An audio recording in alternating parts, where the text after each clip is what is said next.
This is Adam Sterling.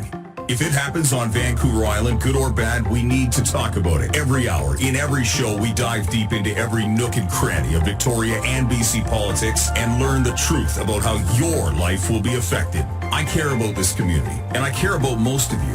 So join me. We have a lot to talk about. Subscribe and listen to podcasts from CFAX 1070, including my show, right here on iHeartRadio.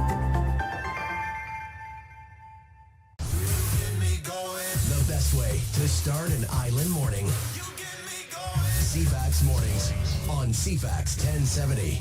Up next, we're reaching out to Ottawa, where we find Vancouver Island's Gord Johns. He's Member of Parliament for Courtenay-Alberni with the NDP.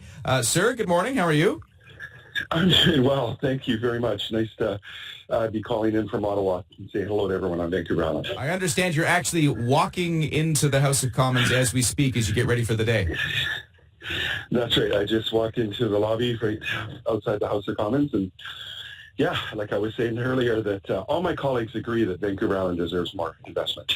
There you go. Everybody around you on the streets of Ottawa, they're saying it right now. Well, I'm very convincing. So that's something we want to talk about today, obviously, is that we need some investment when it comes to ship recycling and ship maintenance, repair, and shipbuilding, as you know. So I'm doing my darn best here to raise the profile of the imminent threat to our coast of 900 vessels that need to be recycled and 90 of them that are over 500 tons that litter our coastline. And we don't have sufficient capacity to recycle ships on the BC coast, and it's costing an enormous amount of money to send them to the East Coast, where there's only 2 facilities that can facilitate recycling ships over 500 tons. So this is my priority. One of my big priorities right now is, in terms of nation building, that we need to make sure we build up shipbuilding, ship recycling, ship maintenance, repair capacity on the coast of British Columbia. You know, I find that interesting that we don't have that here, that the only place you can recycle and scrap and sort of take apart these big ships is the East Coast. And I guess you could do it at some of our big shipyards here, but then you'd be plugging up our big shipyards with scrapping instead of building or maintaining, which is what they're usually used for. Yeah, that's exactly right. So, like, I spent the bulk of my summer meeting with everybody from industry association, non-government organizations, environmental organizations, labor, higher learning institutions, of course, BC Ferries and C-SPAN, First Nations, local government, the province and the federal government, and I pulled together everybody to create a roundtable, working with Island Coast Economic Trust, grateful for their support, to be able to start that conversation with experts in this area on how do we proceed, how do we ensure that if we're going to do ship recycling, we do it right, that we protect workers, that we protect the environment, and that we get the right infrastructure so that we can support those values and get social license from Vancouver Islanders, because we know that you're dealing with very dangerous, affluent, and it's a very difficult process. It requires highly skilled workers, and it requires really important investments for the infrastructure that's needed to be able to handle these vessels. But right now, what we're doing is untenable. And I'll give you an example. The Queen of Burnaby is going to cost over $10 million to recycle. Half of that money is going just to tow it through the Panama Canal to the East Coast, and nobody in coastal British Columbia thinks that's okay. And also the opportunity with BC Ferries having 14 of those vessels over 500 tons that need to be recycled, C-SPAN having some as well.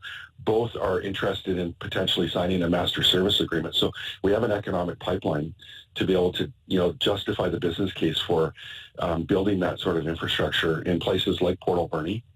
But again, we need to ensure that we have federal guidelines and regulations in place like Europe does, so that we do it right and that we can attract recyclers and they don't have to deal with the social license component, because that's something that we need to do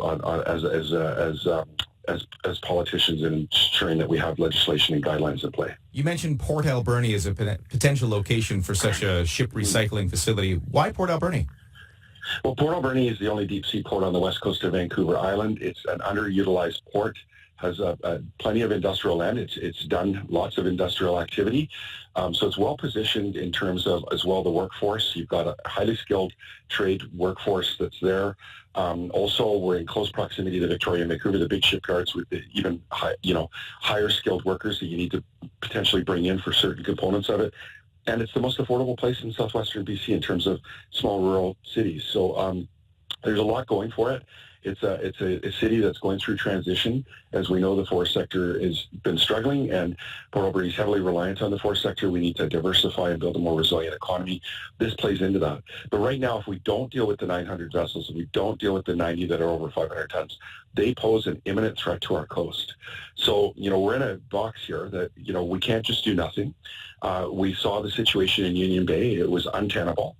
They did not have the facilities that were there in place to be able to protect the environment in a way that the local residents felt was safe. And in fact, they were issued several abatement orders from the British Columbia government. And then, they could no longer move the vessels on land as a result. And local government had an injunction against them, and First Nations, wanted them to cease operations. So, we can't go through another situation like that. But at the same time, when we say no somewhere, we actually have to find a yes somewhere. And that's what we're working on, is a solution that's going to create lots of jobs, protect our environment, and good paying jobs, union jobs, and at the same time solve one of our big problems.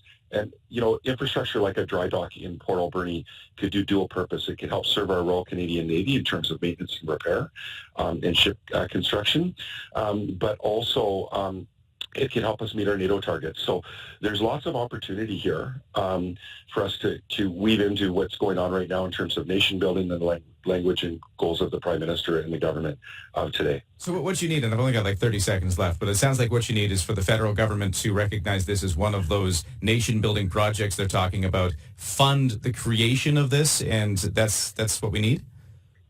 A couple of things. We need federal guidelines and regulations to ensure that, we do this right and that we can achieve social license. Secondly, we need infrastructure. You're absolutely right, to make sure we have dry dock space, which is at a premium on the West Coast, and that we're not using the graving dock in Esquimalt, which should be used for repairing ships and the, Canadian Navy. So, we need to make sure we get this right, and we need those investments, and it should be part of the plan moving forward from the federal government when they look at coastal British Columbia.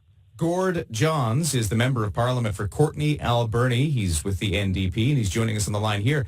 He also is leading a working group that is trying to figure out a recycling facility for ships. Port Alberni is the place they've zeroed in on, and we'll see where it goes. Thanks so much for keeping us up to date here, and I'd love to talk more about it as it progresses. Yeah, thanks for having me on, and hello to everyone back home. Well, have a great day as you get there into the House of Commons. It sounds like you got a busy day ahead of you. Absolutely, sure do. Thanks, everyone.